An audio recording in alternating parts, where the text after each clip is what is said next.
Okay, everybody, we are going to demonstrate the Aztec masking process. As you can see, I already started on the top part of the saucer. By the way, a couple of updates here.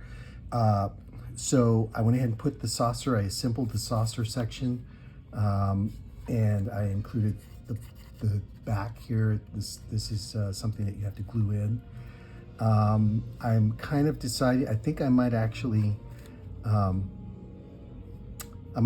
put some putty on here and smooth out the sides to get rid of the line. I might not actually. Once the saucer bands go on, it'll probably hide this line a little bit, so I'm not too worried about that right now. I went ahead and started the bottom as well, but I decided to wait on this section so I can demonstrate the process to you. In fact, on the top section, a couple of things here.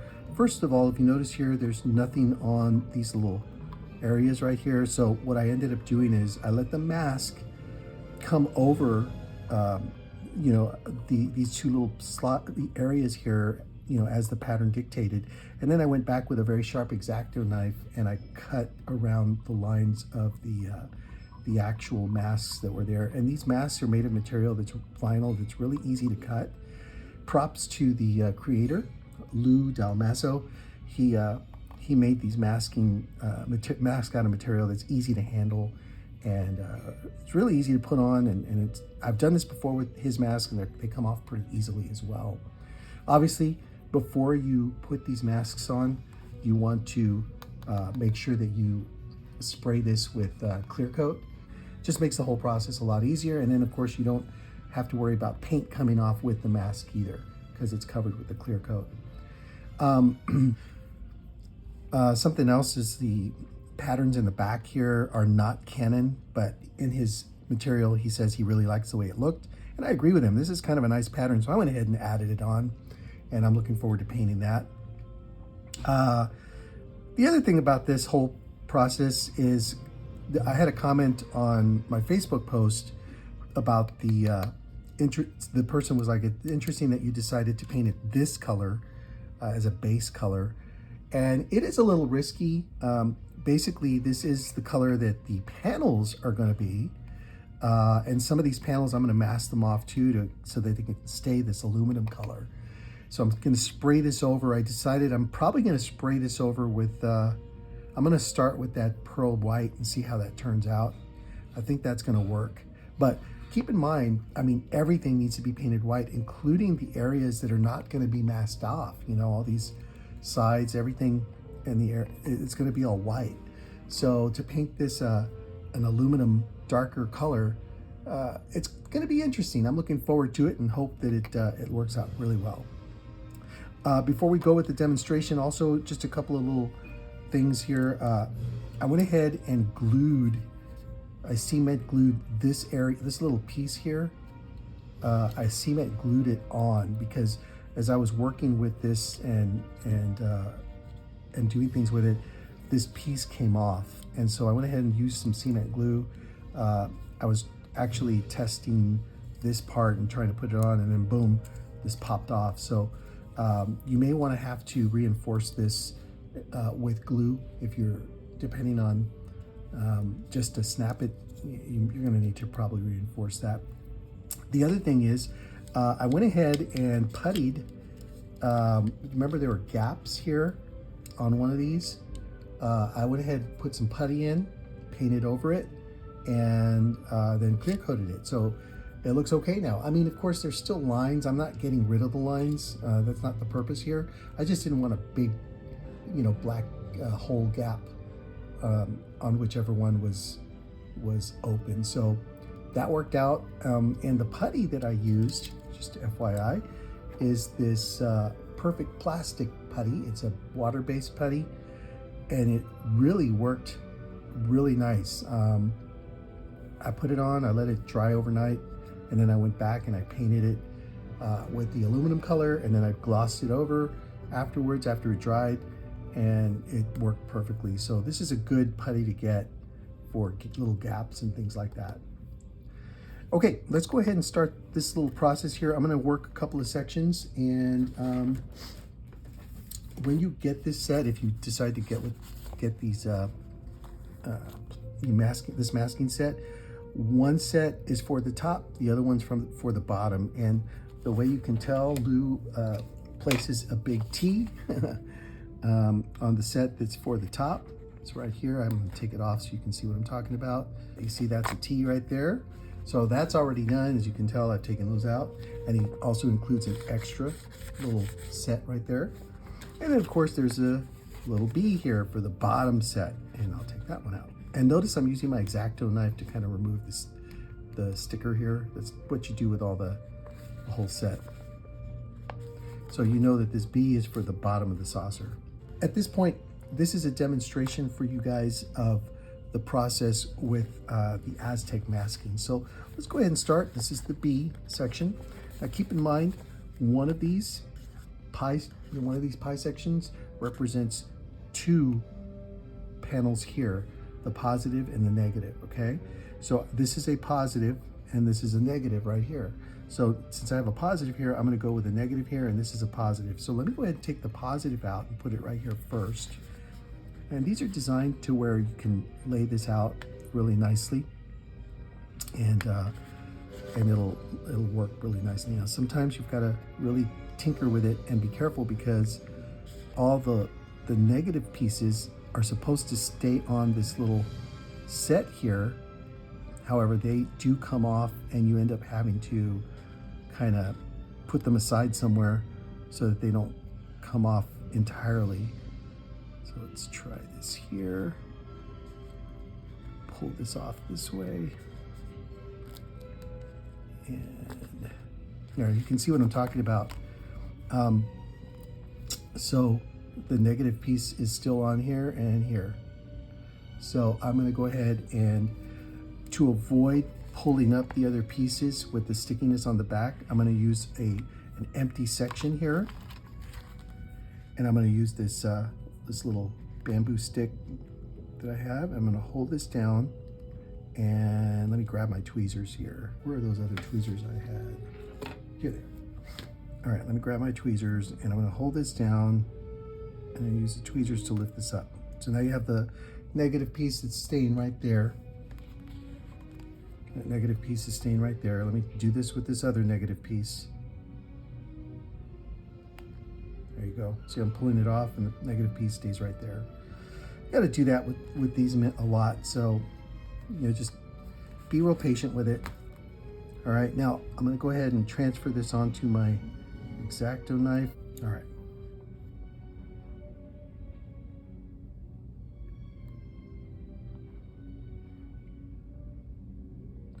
Lining it up on this side here. And moving it over. This side kind of went down, so it's not exactly lined up. So let me pull this up again. Okay. This takes a lot of patience. If you don't have it, you don't need to do this if you don't want to, but it sure does make the ship look really, really nice. So, all right, it's a little off. Let me take this off again. The perils of doing this on video. All right. And I'm going to move this off here.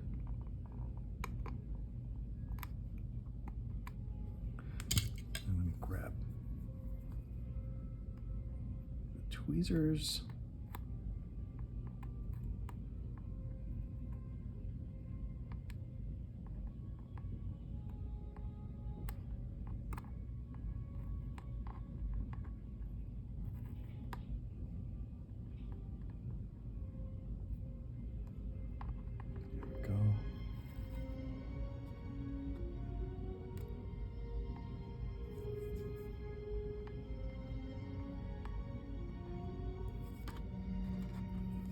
Go.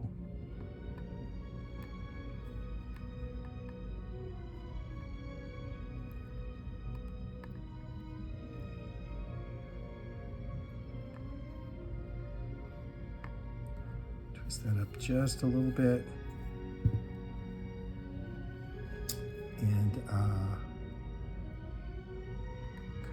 straighten that out a little bit. All right.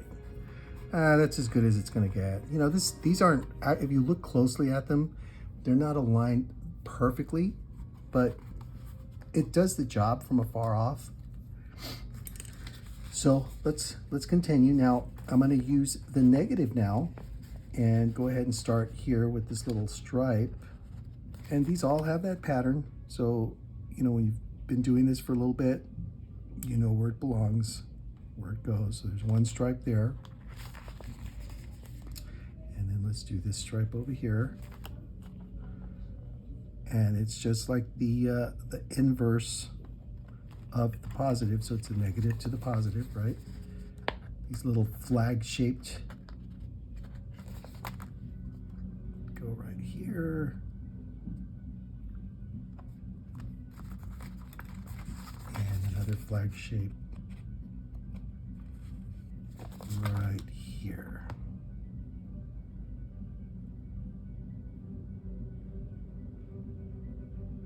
Perfect. You can see it's starting to take shape, right?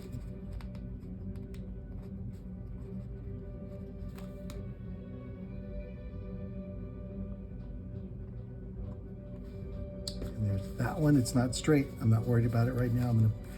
My main thing is I want to get both of them on before I straighten them out.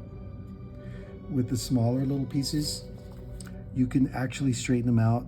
If you leave it on loosely, you can straighten it out with your toothpick. Because, you know, the gloss coat kind of helps you do that. There you go. And now you have a negative to a positive. Cool. All right. So I'm going to continue doing this, my friends, and I'll speed up what I'm doing so you can see it on film.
Okay, everybody, so there you have it.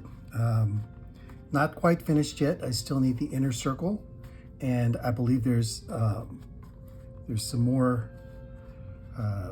little knickknacks for the edges here and things like that. But as soon as I finish all that, I'm going to paint all this white and then pearl white. And then I'm moving on to the nacelles. I'm going to do some touch-up painting on the in this area here. I'm going to finish this black here. It's not quite like I want it. And then I'm going to start wrapping up some of this some of these masks. So let me get to that and we will return and show you the end result of that before I paint. All right, I'll be right back. Okay, my fellow modelers, we are back and I have completed the masking and painting part of this. As you can see, my experiment of painting the undercoat of this model aluminum is kind of a stark contrast on these patterns. What I did, as you recall, I painted the base coat in aluminum, and then I put the masks on, and the outer coat is now a gloss primer white. And the contrast between the panels and the white is not subtle at all. It's high contrast stark, which is not what you want. You want it to be almost subtle, kind of like the Enterprise that we did a few weeks ago. So this is a subtle, more subtle look on the panels. You can still see them, but they're not as stark in contrast as this baby. And so the difference between the two is for the Enterprise A, what I did is I painted the base coat a white base coat. I actually did the pearl white as a base coat. And then for the outer, once I put the masks on, the outer coat, I mixed a regular white with a little bit of silver, pearlized silver, and that gave me a different type of white, and it really looks a lot better, I think. It's still not as subtle as I'd like it to be, but a lot better than this stark, high contrast coat. So how are we going to fix this? Well, my plan here to fix this is to get the pearlescent white from Tamiya spray can and go ahead and do a light spray over all of the pieces, even these nacelle pieces here. I'm going to go ahead and just do a very light coat. So what I'm going to do is I'm going to test that out on the inside of one of the nacelles, probably about right here in this area, just to kind of see what it looks like. That way, if something happens and the outside is still not affected, and I may have to go back to the drawing board on the whole thing. I don't know, we'll see. All right, my friends, we're back. By the way, you may see a bunch of paint on a makeshift plastic piece here. I don't have a permanent painting station anywhere for when I use rattle cans. So I just I do this as a makeshift little painting area in my garage. Set up 2 sawhorses, a piece of plywood, cover it with a painting cloth or material here, plastic painting protector, and we're good to go. And we're in the garage, so we're good to go. Okay, so I'm going to use the Tamiya TS45 pearl white. Now, so let's see what happens. I'm going to try a real light coat from far away. And let's see how this works here. Well, it didn't seem to be doing too much. Let me try this again, a little closer.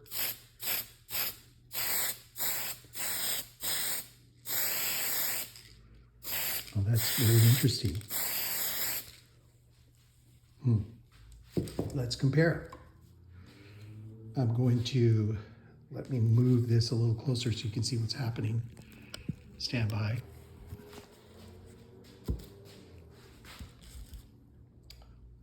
All right, now let's compare that to the unpainted piece.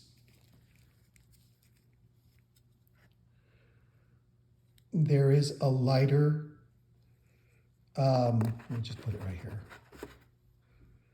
I mean, it does look a little bit less stark, but I mean, it is stark. It's a very stark contrast. The stripes back here, and the stripes back here. Of course, this is not painted, so it's darker. These stripes are not as dark. So I'm gonna keep painting. I'm gonna see what I can do.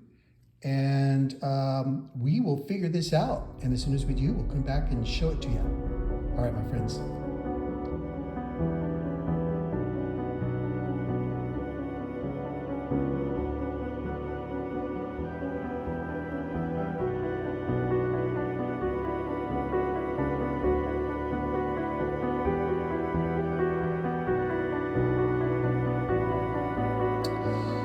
Okay, everybody. So I finished the paint job, and I didn't get the exact results I really wanted, but I think it'll do. And I think with the decals, it'll help enhance the look. So here we go. What I ended up doing, and you can kind of see what's happening here on the top of the saucer and the bottom of the saucer. What I ended up doing is, since I wasn't getting a lot of good overspray of white from that pearl white can I had, I went ahead and switched over to this high gloss Rust-Oleum white, spray paint here, and this paint and primer. And it's the same stuff that I used when I had the masks on. And what I did is, instead of doing a spray, or a low spray, should I say, close to the saucer like I did when I had the masks on, as you can see in these pieces here that are very, very white, I just did a very light spray farther away from the saucer, as you can see in this area. And you saw it earlier in the demonstration. And came up with this. I used a little bit too much on the top section, not as much on the bottom, which I'm okay with, because I'm going to have a bunch of markings showcasing the top. Same thing for these pieces here. And they kind of diminished the stark contrast between the paneling and the rest of the ship.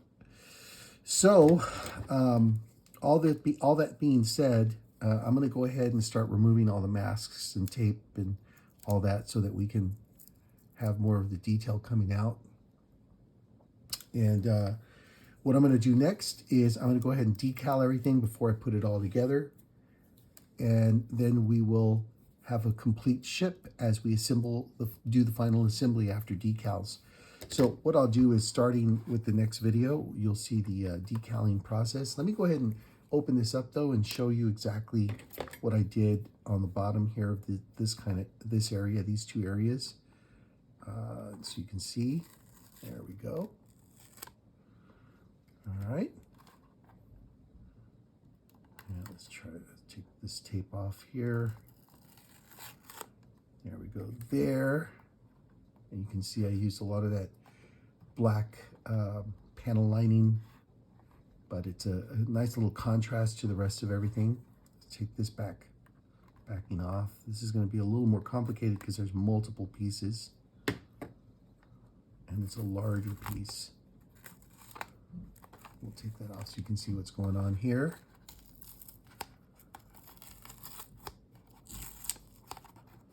And there you go. Of course, for this whole section here, this whole area, we'll have some more, there'll be some decals and things going on here. So it's not going to be exactly a blue, but there you go. All right, and then of course we're going to be doing some things here. So I think the decals will make this look a lot different than what it looks right now. Put that to the side there. And they're actually, now that I think about it, there are a few little pieces of tape right here that I didn't take off. this and this. This.